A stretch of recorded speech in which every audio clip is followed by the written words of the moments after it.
We know Dot as a streamer with a Quaxley, but she might be more than that. We've been led to believe Liko alongside Roy are supposed to be the new faces of the Pokemon anime in the post-Ash era. This video is gonna challenge that. Character development is what turns a good character into one worthy of a stan account on Twitter. In the golden age of the Pokemon anime, we've seen Kalos' very own Serena go through her long and short hair era, then finally getting her flowers in Pokemon Journey's nicely tying a bow on her character arc. From the first time we met Dot on the airship to the most recent episode, I'm seeing small glimpses of greatness from Liko's favorite streamer. But let's walk this down slow. We first met Dot in episode 7, who was the last member revealed in the Rising Volt Tacklers. She was personally recruited by Professor Freed due to her extensive knowledge of technology. But online she goes as Gourmine, where she gives trainers advice on Pokemon.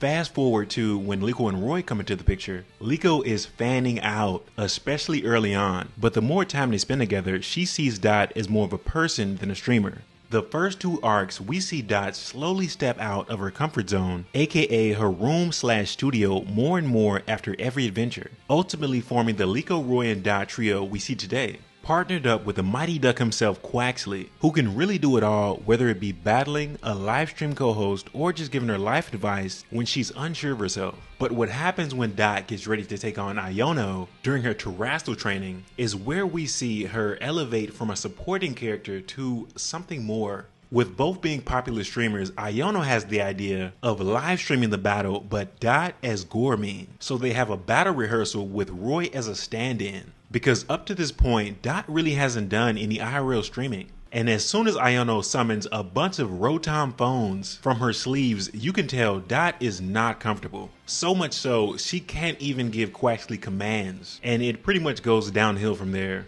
Trying to build up her confidence for the battle, she puts on the suit and goes live around town. But Quaxley and Liko can see she's forcing it. Quaxley realizes this is an opportunity for Dot to overcome her fear of being herself and not to have to rely on her online persona. Then makes the case for her to ditch the suit and just be the great trainer he knows she is. All this is happening in a familiar alley we saw back in episode 14, which was a great Easter egg by the writers. All credit due to one of the members in the Horizons Discord who caught this out. Tinkatink then gets into it with a sleeping Ravoom, who ends up riding off with Gourmine's suit to the town square, setting up an unavoidable battle with bystanders recording the commotion. Now at this point, Dot has to make a choice, and she takes on Varoom head on, overcoming her stage fright in the process. And of course Iono pops up on the big screen, having seen the whole thing, and officially announcing that Dot is the trainer she'll be battling on her next live stream, not Gourmine.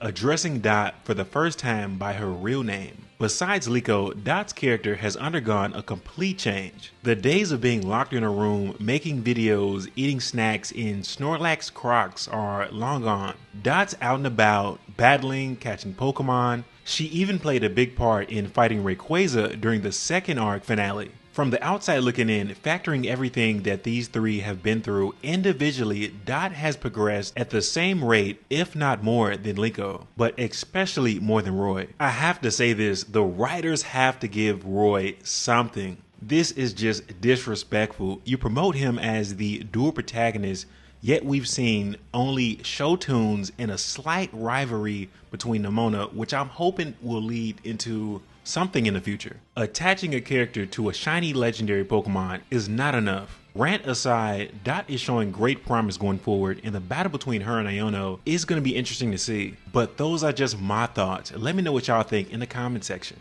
If you made it this far, thanks for watching. I hope you have a great day, and I will see y'all in the next video. Peace.